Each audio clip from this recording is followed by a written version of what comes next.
ধোয়ারবন্দের green hill রিসোর্টে Lions club of Yasir উদ্যোগে চক্ষু পরীক্ষা শিবির। ধোয়ারবন্দের গ্রিন হিল রিসোর্টে লায়ন্স ক্লাব অব ইয়াসির উদ্যোগে অনুষ্ঠিত হল এক চক্ষু পরীক্ষা শিবির। 100 জন রোগীর চোখ পরীক্ষা করা হয়। 26 জনের চোখে ছানি পাওয়া যায়। এই শিবিরের পরিচালক ছিলেন লায়ন্স ক্লাব ভ্যালি ভিউয়ের পক্ষে সঞ্জীব রায়, বন্দিতা দ্বিবেদী, শেখর দে প্রমুখ। শিবির সফল করতে সক্রিয় ভূমিকা নেন গ্রিন উডের স্বত্বাধিকারী Babul Roy. Bureau report, Barak vision.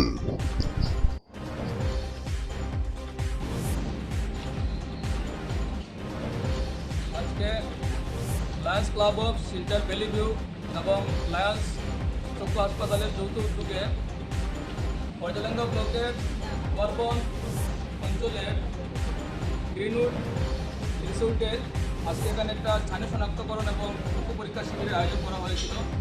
এই শিবিরে প্রায় শতাধিক রোগী এখানে লায়ন্স হাসপাতালের চিকিৎসকগণ দেখেছেন এবং এখানে 25 জনের উপরে ছানি শনাক্তকরণ করা হয়েছে।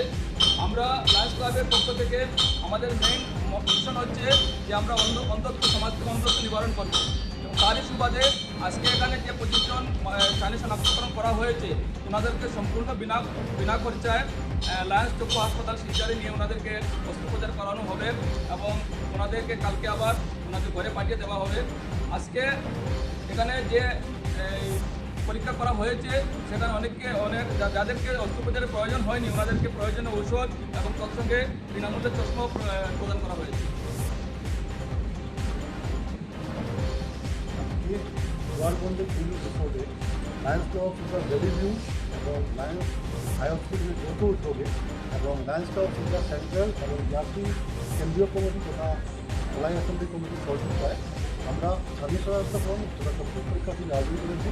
খুব ভালো সারা আমরা পেয়েছি। এখানে উদ্যোক্তারা ছিলেন, খুব ভালোভাবে এটাকে অর্গানাইজ করেছেন। আমরা লায়ন্স ক্লাব থেকে যে জিরো ক্যাটারেক্ট ডিভিশন নিয়ে চলছি, আজকে আমরা আরেকটা এগিয়ে গেছি।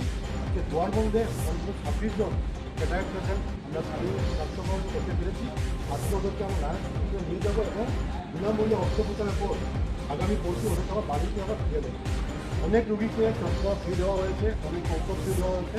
যে আমাদের যে মিশন আছে জিরো ক্যাটারেক্ট, আজকে ধোয়ারবন্দ অঞ্চলে আমরা একটা এগিয়ে গেছি এবং আমরা আশাবাদী আগামী দিনেও প্রত্যন্ত অঞ্চলে গিয়ে আমরা জিরো ক্যাটারেক্ট মিশনকে আরও সফলভাবে আয়োজন করতে পারি।